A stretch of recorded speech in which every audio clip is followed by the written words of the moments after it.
Hello বন্ধুরা, কেমন আছো তোমরা সবাই? আশা করি সবাই ভালো আছো। আমিও খুব ভালো আছি। এই দেখো আমাদের নতুন ঘর হওয়ার জন্য সব কেটেছে, আর এই বাচ্চাটা দেখো কেমন চারিদিকে ছুটোছুটি করছে। একটুকুনও ভয় লাগছে না। কোথায় যে গেছে খুঁজেই পাওয়া যাচ্ছে না ওকে। দেখতে পাচ্ছ তোমরা কেউ ওকে? ওকে দেখলে প্লিজ একটু বলো। আমাদের যখন নতুন বাড়ি সব দিচ্ছে তখন থেকেই বলছে মা নামবো নামবো নামবো, তো আমি নামতে দিচ্ছিলাম না ভয়, কিন্তু আজকেও বলছে মা আমাকে নামিয়ে দাও না মা। তারপর আমি ওকে নামিয়ে দিলাম। তারপরেই দেখো তোমরা কি করছো, ও চারিদিকে ছুটে বেড়াচ্ছে, এমন ছুটছে ওর ভয়ই লাগছে না। বলছে মা আজকে আমি এখানেই খেলবো।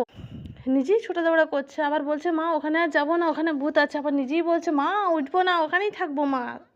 আবার উপর থেকে একটা ঠাকুর বলে পাথর নামিয়েছিল, আবার সে পাথরটা ওঠানোর চেষ্টা করছে, আবার পাথরটা পড়েও গেল নিচে। আমি ডাকলাম আয় এখানে চলে আয় চলে আয়, যাস না। আবার ছোটাদৌড়া করছে। বাচ্চা কারুর কথা শোনে না, দেখছো কিভাবে ছুটছে। এরকম দুষ্টু বাচ্চা কার বাড়িতে আছে তোমরা একটু আমাকে কমেন্টে বলবে তো। আমার বাচ্চারা সারাদিন এরকম দৌড়ঝাঁপ করে আর খুবই দুষ্টুমি করে। আমি কতবার বারণ করলাম আর যাস না, এবারে ঘুরে চলে আয়, এবারে আমি তোকে উঠিয়ে দিই। কোনো মতে আসতে চাইছে না। বলছে মা তুমি আমাকে নেমে ধরো, দেখো কীভাবে ছুটছে। তো আমি ওখানে নামতে পারবো?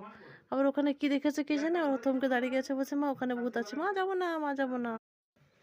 এই ছোট বাচ্চারা যতই দুষ্টুমি করুক খুব ভালো লাগে, তাই না?